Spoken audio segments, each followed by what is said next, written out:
The Blue Fairy Book by Andrew Lang. Chapter 7. Cinderella, or the Little Glass Slipper.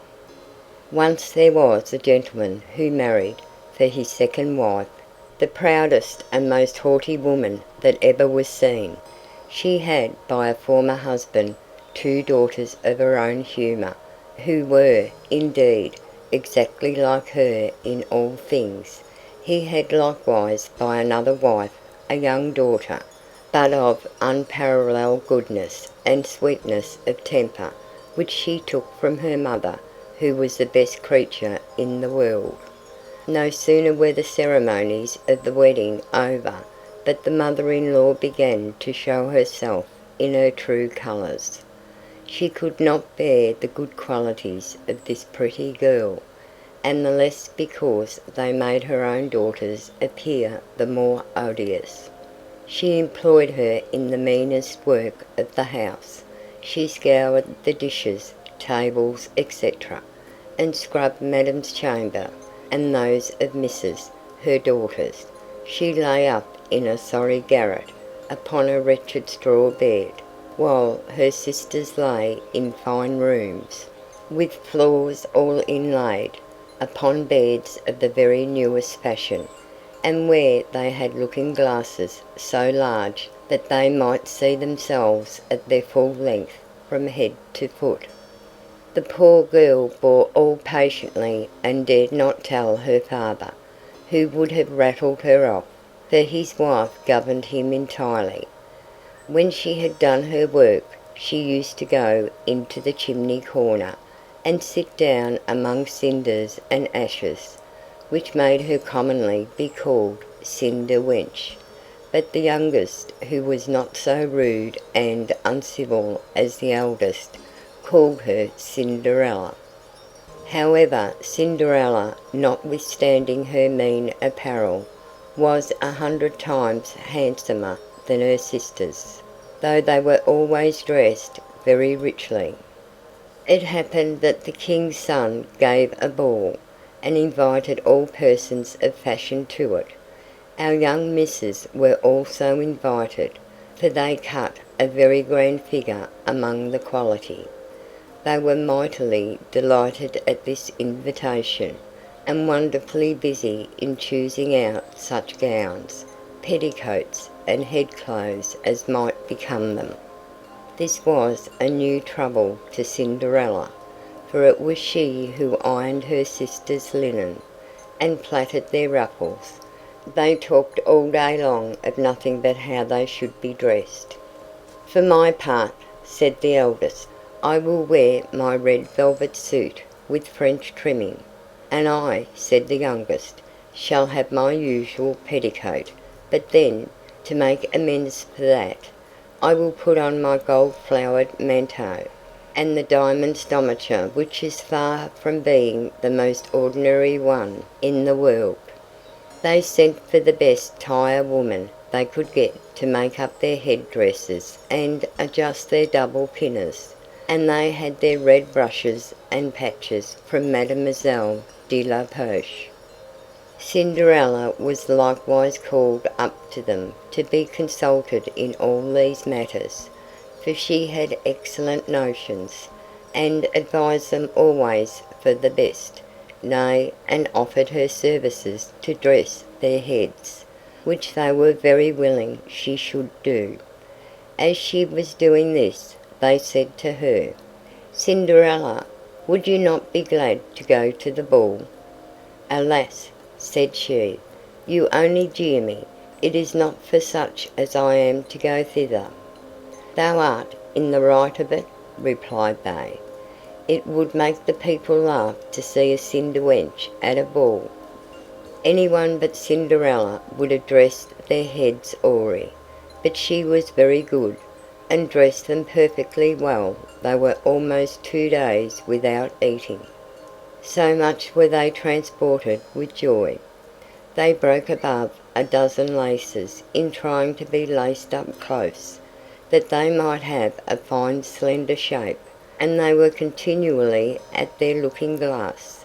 At last the happy day came. They went to court.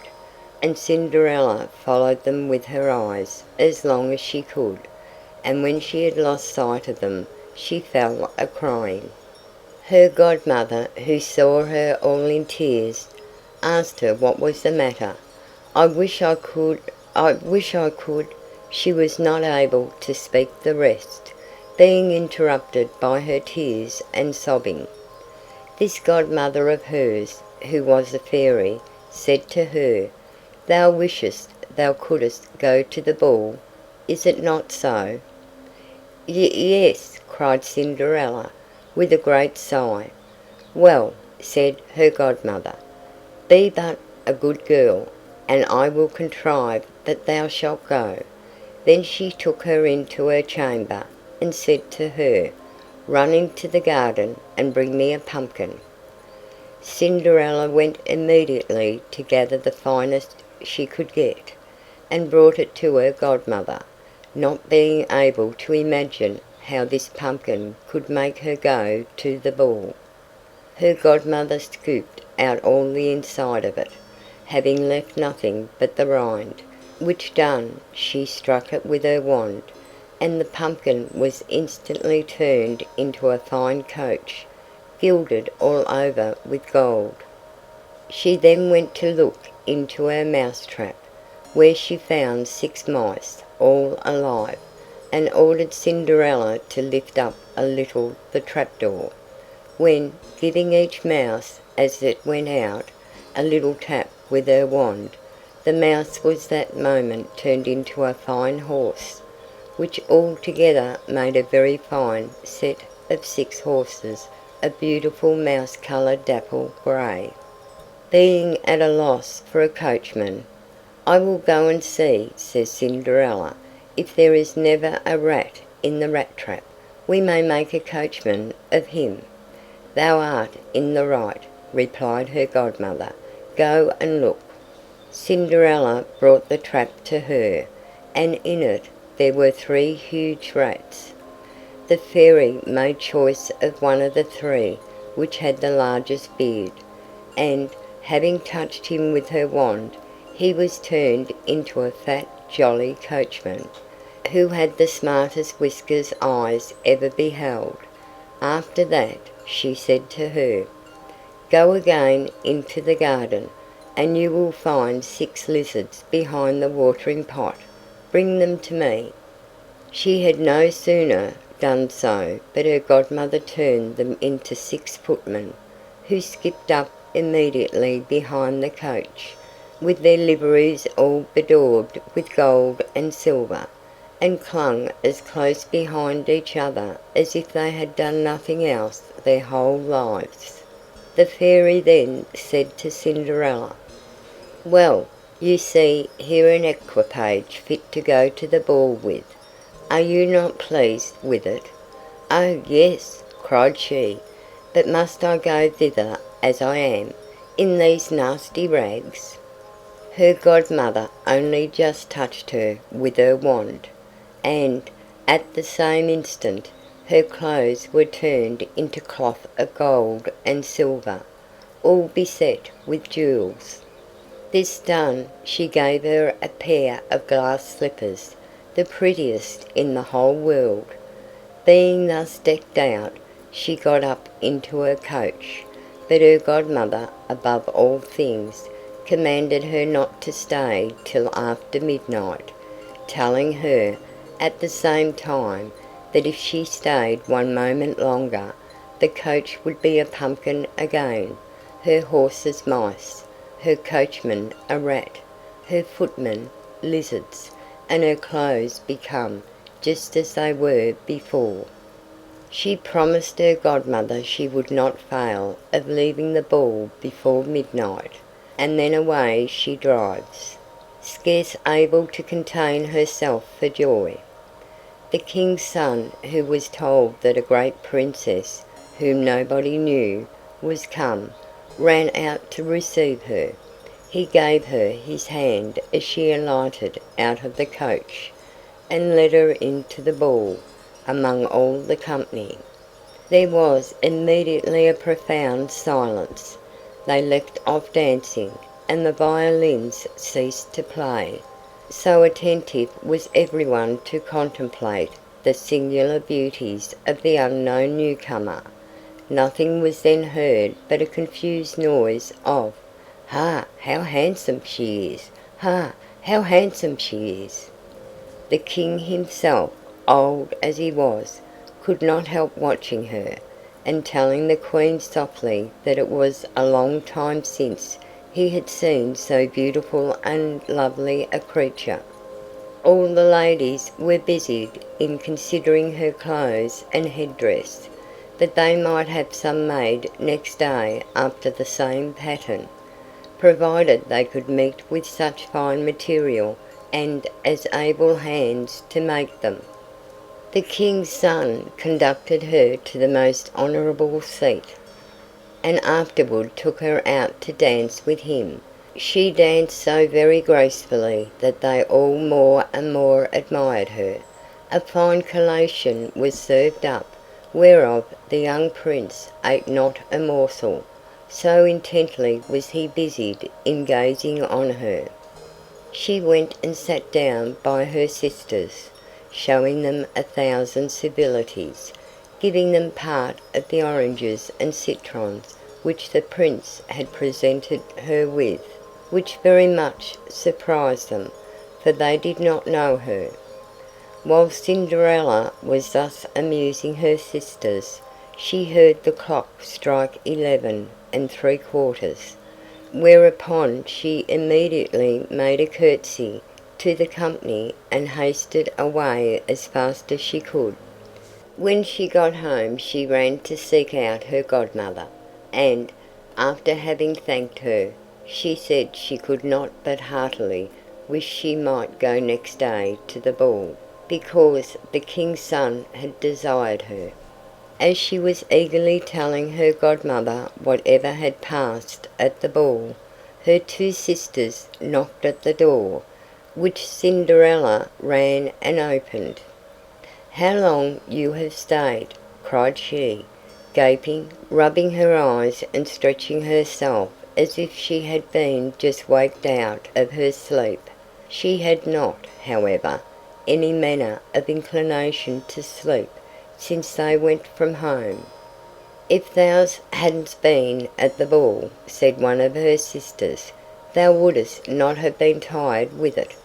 There came thither the finest princess, the most beautiful ever was seen with mortal eyes. She showed us 1,000 civilities, and gave us oranges and citrons." Cinderella seemed very indifferent in the matter. Indeed, she asked them the name of that princess, but they told her they did not know it, and that the king's son was very uneasy on her account, and would give all the world to know who she was. At this Cinderella, smiling, replied, "She must, then, be very beautiful indeed. How happy you have been! Could not I see her? Ah, dear Miss Charlotte, do lend me your yellow suit of clothes, which you wear every day." "Ah, to be sure," cried Miss Charlotte. "Lend my clothes to such a dirty cinder-wench as thou art! I should be a fool." Cinderella, indeed, expected well such answer, and was very glad of the refusal, for she would have been sadly put to it if her sister had lent her what she asked for jestingly. The next day the two sisters were at the ball, and so was Cinderella, but dressed more magnificently than before. The king's son was always by her, and never ceased his compliments and kind speeches to her, to whom all this was so far from being tiresome that she quite forgot what her grandmother had recommended to her, so that she, at last, counted the clock striking 12 when she took it to be no more than 11. She then rose up and fled, as nimble as a deer. The prince followed, but could not overtake her. She left behind one of her glass slippers, which the prince took up most carefully. She got home but quite out of breath, and in her nasty old clothes, having nothing left her of all her finery but one of the little slippers, fellow to that she dropped. The guards at the palace gate were asked if they had not seen a princess go out, who said they had seen nobody go out but a young girl, very meanly dressed, and who had more the air of a poor country wench than a gentlewoman. When the two sisters returned from the ball, Cinderella asked them if they had been well diverted, and if the fine lady had been there. They told her yes, but that she hurried away immediately when it struck 12, and with so much haste that she dropped one of her little glass slippers, the prettiest in the world, which the king's son had taken up, that he had done nothing but look at her all the time at the ball, and that most certainly he was very much in love with the beautiful person who owned the glass slipper. What they said was very true, for a few days after the king's son caused it to be proclaimed by sound of trumpet that he would marry her whose foot the slipper would just fit. They whom he employed began to try it upon the princesses, then the duchesses and all the court, but in vain.